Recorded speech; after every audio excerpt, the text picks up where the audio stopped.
né? Me impressiona, por exemplo, o uso de material de arquivo, o jeito que o filme é montado, né?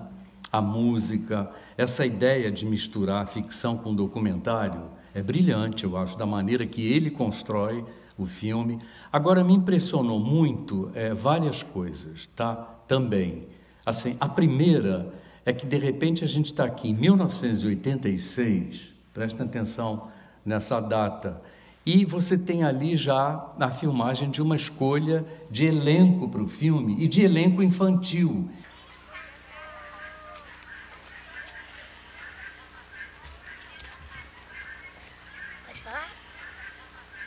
Alimenta muito o sonho de uma viagem ao ar. Alimenta muito o sonho de uma viagem ao ar.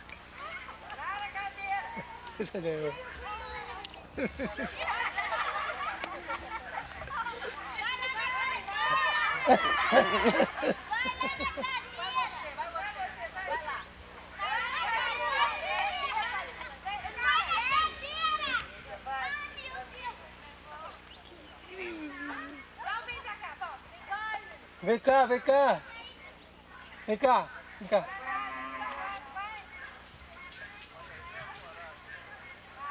Num determinado contexto ali, né, a questão de Canudos, da luta pela terra, enfim, e outras coisas, outras questões, né, das fronteiras, da Amazônia. Repara a questão da Amazônia, né?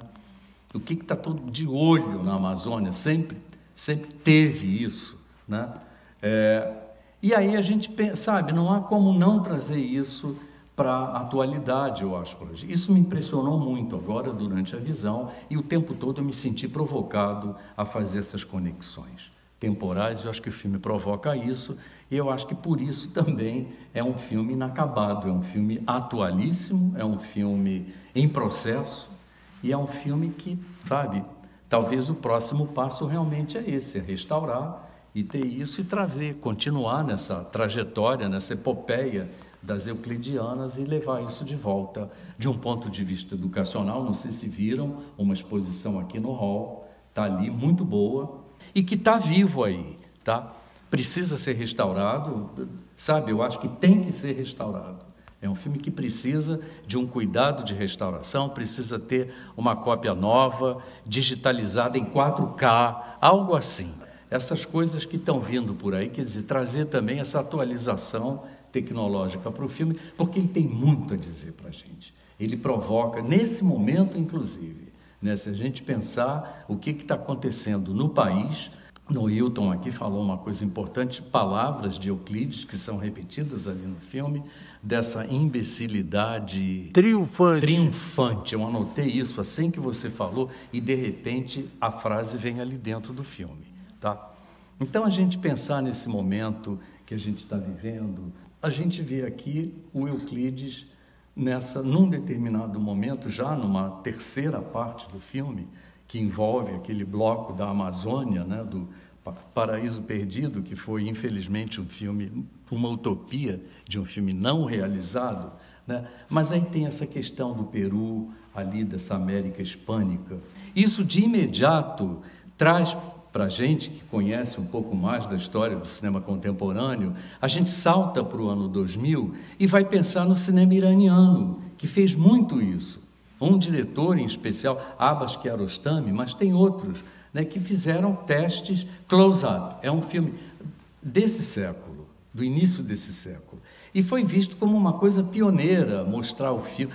Essa ideia do filme dentro do filme não é nova. Isso já vem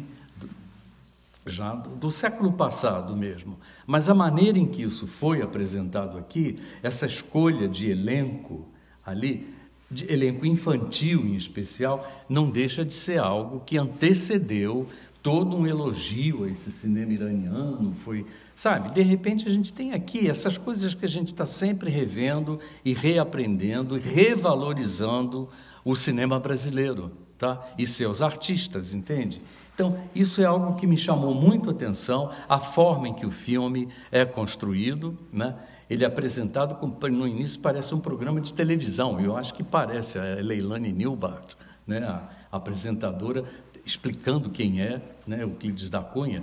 O livro Os Sertões, de Euclides da Cunha, é o maior épico brasileiro. Conta a história da Guerra de Canudos. Mas Os Sertões é dos chamados livros difíceis. Pouquíssima gente leu. E como livro, o próprio Euclides também é um desconhecido. Agora aqui vai uma pergunta. Como é que um homem que se preocupou tanto com as caras e as cores do Brasil pode ser um anônimo?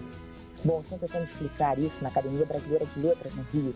Lá começou a Semana Euclidiana com uma missão: tirar Euclides do limbo, popularizar Euclides. E uma das formas é o filme Fronteira, de Noilton Nunes, que começa a ser rodado em outubro. Esse filme vai falar de Euclides.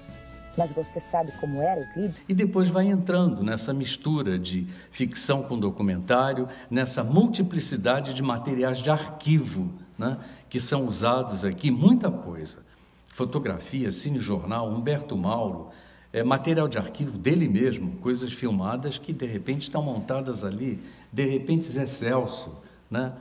E muitas outras. É muito rico o material de arquivo. É um filme que deve ser revisto sobre esse aspecto, inclusive, do filme de arquivo, do uso de material. O que você faz, né, com um material dessa natureza, né? Você faz filmes como esse aqui, entre outras, né, outros projetos. As cenas do Grande Otelo também são filmadas... Aquilo foi filmado ali. O Grande Otelo foi filmado ali. Em 35 milímetros. Você tem...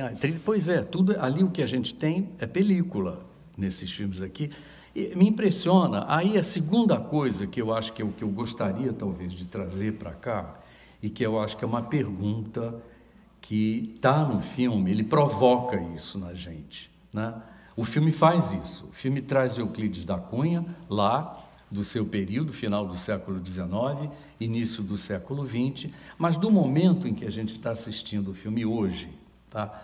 Qualquer filme, na verdade, não há como você trazer para a sua experiência de espectador do século XXI de 2025, entende?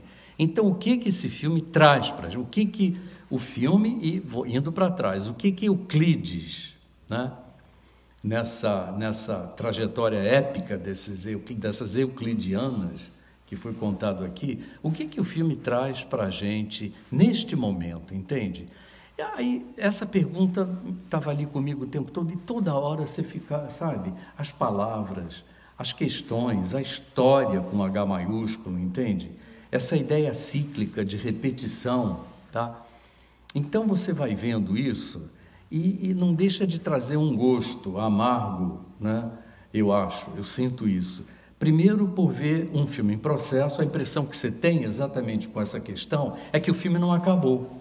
Esse filme não acabou. Aí sim, os alunos estão ali como, de repente, ou parte de uma aula, ou parte de um curso, ou como um evento. Pode marcar. A gente vai programar isso para o segundo semestre. Eu queria ter agradecido naquele momento, mas eu sabia que ia pegar o microfone, então eu quero agradecer aqui várias pessoas, né? Primeiro, claro, Noilton e por essa iniciativa e pela iniciativa de trazer para Niterói.